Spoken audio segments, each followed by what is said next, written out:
अनास्था भोट्रे हारिले रायगड़ा पौर परिषद उपाध्यक्ष शुभ्रा पंडा। हाइकोर्ट निर्देश अनुଯାयी फलाफल घोषणा करथिले निर्वाचन अधिकारी तथा उपजिलापाल रमेश कुमार जेना। निर्वाचन में 24 जनक मध्य 21 जन काउंसिलर भोट देथिले, तेबे 19 जन काउंसिलर शुभ्रा पंडा विरोध में भोट देथिले। गत वर्ष नवेम्बर 24 रे अनास्था को नहीं गणति होइतिला, तेबे गणति रे फलाफल घोषणा उपरे रोक लगाइथिले हाइकोर्ट।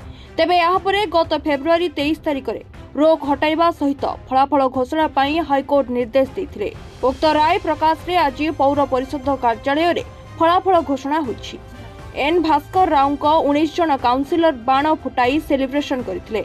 म्युनिसिपालिटी 16 नंबर वार्ड रा काउंसिलर अछि। 80 जन काउंसिलर अनास्था प्रस्ताव आनिथिलु। 19 जन काउंसिलर आमे सपक्ष रे अछु एवं 2 जन तांकर विपक्ष रे अछि। का विरोध रे पंडांग विरोध रे आस्थिलु, कारण माने दीर्घ 4 वर्ष हेले आमे सब मिलिमिशि आमे ही तांको भाइस चेयरमैन रूप में निर्वाचित करथिलु, किंतु से जेतेबेले निर्वाचित होई भाइस चेयरमैन हेले आमको कौन सी काम साहाय्य कले नहीं कि कौ काउंसिलर कौन माने तांकर कौन काम अच्छी कौन नहीं से किसी आमर सुख दुख भागीदारी हेले नहीं।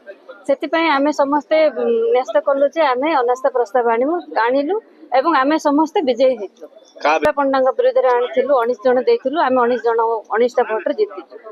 बहुत खुशी अच्छु। 5 मास आमे अपेक्षा करथुलु ए निष्पत्ति। आमे जानिचु जे अनास्था प्रस्ताव दिन आमे विन हेबो, किंतु किछिटा कारण पई बहुत लेट हैला। सेतिपई आमे सब जानिचु, किंतु हम पब्लिक सेडा ये हे नतला। सेतिपई आज जो पब्लिक रे डिक्लेयर हैला, सेतिपई हम बहुत खुशी अच्छु।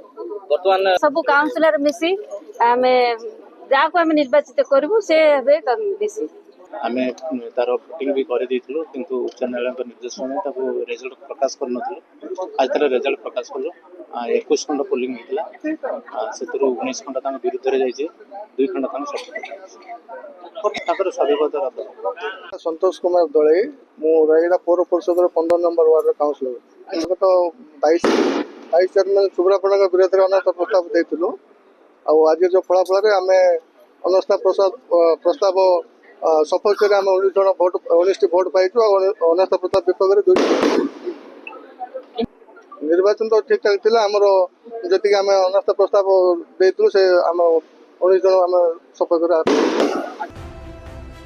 Rayagada Manoj Kumar Sahu report, reporters today.